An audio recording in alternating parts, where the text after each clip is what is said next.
Welcome back to Money Matters. I'm Emily Johnson, and I'm joined by Cathy Oliveiti of the law offices of Catherine West Oliveiti, here to talk to us a little bit about short sales and foreclosures, certainly a topic that many of us have heard something about over the last couple of years, and really would like to learn a little bit more. So, Cathy, thank you very much for joining us. Thanks for having me on your show. It's a pleasure. Tell me a little bit about your practice and, yourself, your practice, your firm. I know this is one of the areas that you specialize in. That's correct. One of the areas that we have started doing a lot of work in is the area of loss mitigation. And loss mitigation is really the area of working with property owners and their real estate in trying to figure out what's the best solution for them in this really bad economy. Mm-hmm. For a lot of people, that means that they might want to get a loan modification. Mm-hmm. It might be that they want to do a short sale. It may be that they want to possibly work out a deed in lieu with the bank. The idea is that we want to mitigate our losses in some way. Okay. So, just to sort of define this, so if we have, let's say, a mortgage on any kind of a property, a primary residence or an investment property of $100,000, and the property is now worth $50,000, you're therefore $50,000 in the hole, that differential is what you're trying to minimize. Correct. Through one of those methods, either short sale, foreclosure, deed in lieu.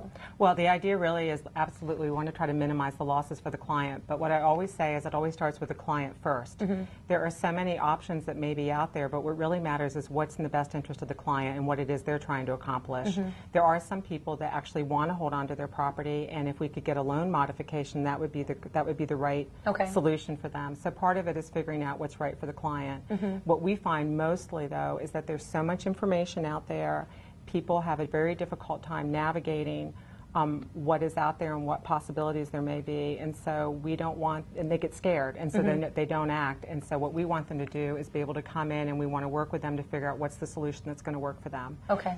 So a typical process, and tell me about your ideal client or your standard client. I'm sure it probably runs the gamut these days. So, what is the typical client that walks in your door, or give me a couple of examples. Well, I would say there's two different kinds of clients. I mean, especially here in the Low Country, what we have is we have clients who are property owners that are owner-occupied. And then, of course, we have a lot of people in our community that are second home or investment property owners. So there's two different kinds of clients in that regard. But the kind of person that we find we work best with, our clients tend to be fairly sophisticated and mm-hmm. actually affluent. I think the confusion is a lot of people think that if you're having an issue with regard to your mortgage or your mortgage payments, that there must be a huge financial issue. What we find, especially in 2011, is that most of the people that we're working with finally realize that this economy is going to be very stagnant for a long time. Mm-hmm. Real estate prices are not going to be increasing anytime soon. In fact, we're still declining, and they realize that if they don't do something soon and they don't start making some decisions, and they're hard decisions to make, that their situation is going to get worse, so it's important to act now. So I would say our ideal person that we're working with is ready to start making these decisions mm-hmm. and move forward with their life. How do you help the clients differentiate between the emotional aspect of the decision, because the emotional, if it's a primary residence, I'm sure there's emotion around that, but also just the idea that if you can't pay your mortgage right now, that you've failed, as opposed to making a business decision? Because I see that some in my practice as well, where I have people that are approaching retirement or are in retirement that made investment decisions in real estate at the peak of the market, of course, that are on either a fixed income or only have a few more years where they're going to be earning at their current levels, and they want to hold those properties, they want to hold those mortgages, they've done it for 40 years of their adult life, and they want to maintain that, but it has to become a business decision as they're approaching, say, retirement, where they can no longer make that payment. So how do you help them differentiate between the emotional element and the business decision that has to be made? That's a really tough, you just hit the nail on the head, and it's a really tough issue, because the other part of that I see is that the typical client that we're working with has always met their obligations, and that is how they have been raised.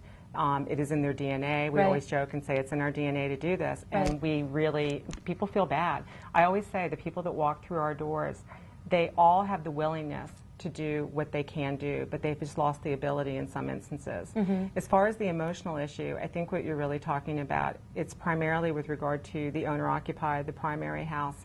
People are very tied to their home. That's how we've been educated in this country. Right. It's very American. The all American of our dream. laws, our Right. regulations have all been designed. In fact, the banking, our mortgages have been designed around the desirability of home ownership. So it's very much ingrained in us as Americans.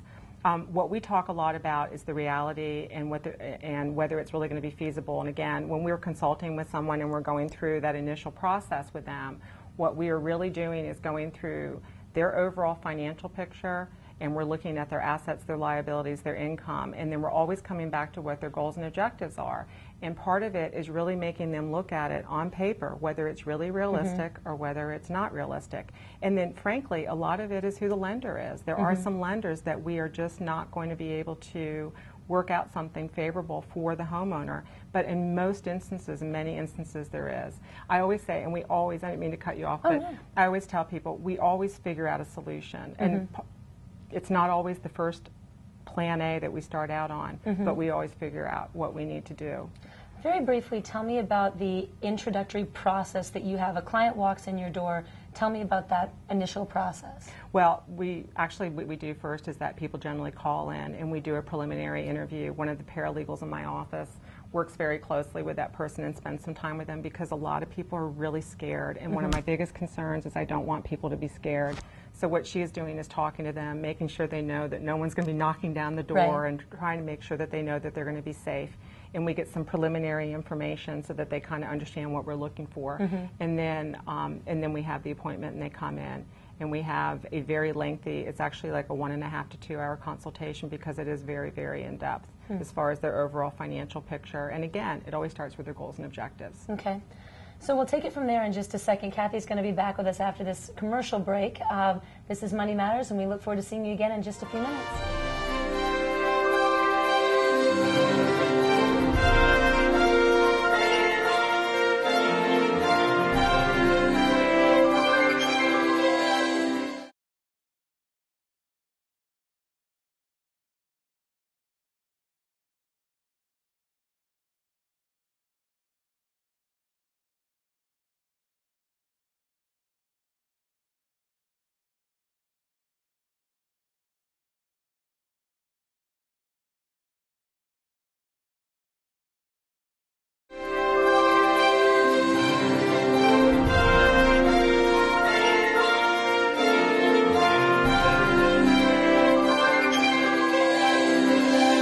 Welcome back to Money Matters. I'm Emily Johnson, joined by Cathy Oliveiti, and we are talking about short sales, foreclosures, and loss mitigation. So we just talked a little bit about what the initial process is for clients that are obviously very varied in their needs coming into your office.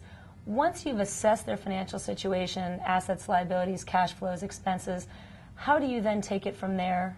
You mentioned 5 factors, I know, previously. Tell me a little bit about what how we you do. take it from there.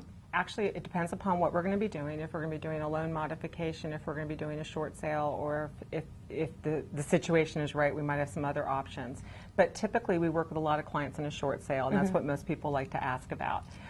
We do a lot of short sales here in the Low Country, and what we finally decided after doing several of them is that there were 5 factors that went into whether or not we were going to be successful with a short sale. And for me, successful means that we reach an agreement with the lender and with the client, who is the seller, that we can all live with. And that's going to be different depending upon who the client is and who the lender is. And you're the client's advocate. You're your client's advocate. We You work deal with the seller. bank on behalf of The seller. Okay. We work with the seller, and we work with the seller's realtor. But everybody's story is different, and that's one of the things I have to emphasize because there are these 5 factors that go in. The number one factor that makes a difference on the success, most importantly, is who that lender is.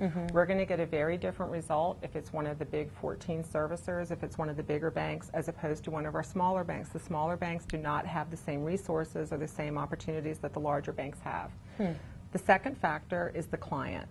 And what I mean by that is that we have certain clients, clearly a person who has got a very strong financial situation is going to be treated and looked at a little differently than somebody who's had a very, very serious hardship. They might be expected to come to the table with, say, more cash to make up for that. They may have to do a contribution. Exactly, and that's what's Okay. going to matter. And again, the success is different for every single person because that person, we're just going to have a different expectation, and we try to work with our client on that.